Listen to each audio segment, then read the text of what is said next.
Adriana Calcanhoto é uma das compositoras mais sensíveis e complexas da música popular brasileira. Muito da inventividade de suas músicas ela deve à parceria com poetas como Ali Salomão e Antônio Cícero. Em Conversa com Entre Linhas, ela fala dessas parcerias e de seu único livro de ficção, Saga Lusa. Enquanto espero,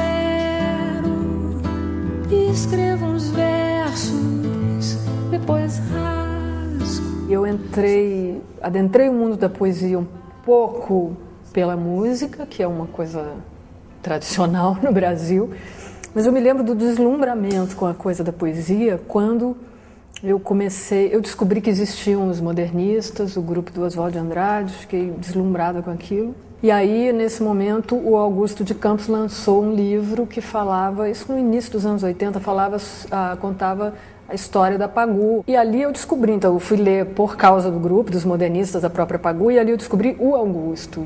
E a partir dali a poesia do Augusto e as janelas todas, por causa das traduções, para os poetas e para a própria poesia. A estrada é muito comprida, o caminho é sem saída. Eu acho que o negócio de começar a musicar poemas veio muito do convívio com o Ali, com o Cícero, da vontade de colocar, na verdade, trazer para o trabalho aqueles poemas que eu estava vendo serem construídos. Armar um tabuleiro de palavras souvenirs. Apanhe e leve algumas palavras como souvenirs. Faça você mesmo seu micro tabuleiro enquanto jogo linguístico. Como é que foi musicar a Fábrica do Poema? Musicar a Fábrica do Poema foi interessante porque eu estava no estúdio gravando meu disco A Fábrica do Poema, que não se chamava Fábrica do Poema. Eu estava lendo aquele livrão, na época tinha saído aquele livro da Lina Bobardi, eu estava em contato com aquilo. Eu queria um pouco fazer uma coisa para ela, fazer uma homenagem, fazer uma canção, uma coisa qualquer. E eu sabia que ele estava trabalhando num poema que era em homenagem. Então eu liguei, me lembro que eu estava gravando no estúdio mesmo, na sessão, e liguei para o Ali e falei, o Ali, e o tal poema para a Lina? Você tem ele aí? Você pode ler? Eu estava pensando em musicar. Ele falou, não, eu tenho aqui, mas é imusicável. Eu falei, mas você pode ler para mim? Aí ele leu. Enquanto ele ia lendo, assim, pela primeira vez que eu estava ouvindo, e o Ali tinha uma leitura muito musical, né? Eu já penso na musicalidade da palavra escrita. Enquanto ele estava lendo, eu estava entendendo já. Ele estava sendo musicado pela maneira com que ele leu. Quando ele acabou de ler, eu falei, tá bom. Aí, a partir daí, ele começou a me sacanear, dizendo que era impossível, que eu não ia conseguir. Sonho um poema de arquitetura ideal, cuja própria nata de cimento encaixa palavra por palavra. Fiz ali os acordes e tal, solucionei aquilo. E ele ficou inconformado de eu ter conseguido, então ele aumentava o poema, ele ficava mandando mais palavras, mais loucuras para dificultar ainda mais, para ver se eu não conseguia, mas eu consegui. Logo estará tudo no seu lugar.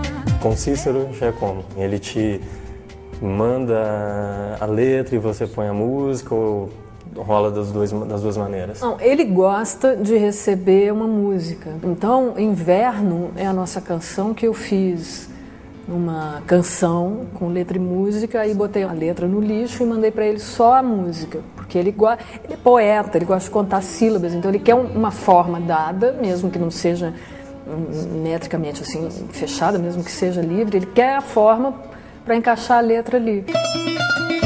Agora a gente vai passar para a prosa, esquece a poesia. Em 2008 você lançou Saga Lusa. Como é que surgiu a ideia desse livro? Como é que foi essa aventura na prosa? Teve ideia esse livro. Esse é um relato em tempo real de um surto psicótico que eu sofri induzido por um coquetel de medicamentos que eu tomei em função de uma gripe muito forte, né? Eu fiquei gripada em Portugal no meio de uma turnê de lançamento do meu disco Maré, com uma agenda absurda de compromissos. Então eu entrei em uma crise de mania, tive um surto psicótico. Embarquei para Lisboa sonhando em desmaiar durante o voo, mas o homem à minha frente roncava, e o da esquerda roncava, e o da direita também. Preferi acreditar que o comandante se mantinha acordado. Sou otimista, todo mundo sabe.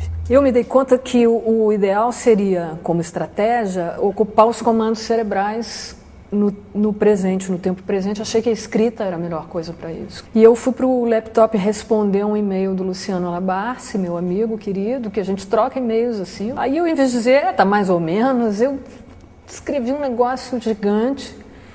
E aí me dei conta que eu não estava muito, assim, inteira, mas vi que aquilo ali era uma saída, porque eu precisava concatenar tempos verbais, eu precisava que aquilo fizesse sentido, eu precisava pensar em vocabulário. Então, aquilo me mantinha no presente. Eu escrevi horas e horas e horas e horas seguidas, sem me mexer da cadeira, sem sentir dor na cervical, sem ter nenhum tipo de desconforto físico, assim, uma coisa alucinada. Um urso panda certamente não se enganaria, mas eu, até então, não tinha me dado conta de que estava ardendo em febre e que um banho pelando não ajudaria muito. Sabe que o QI das cantoras...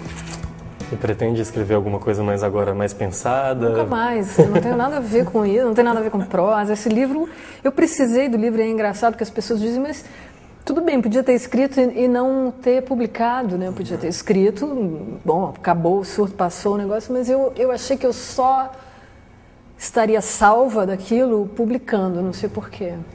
Não sei porquê.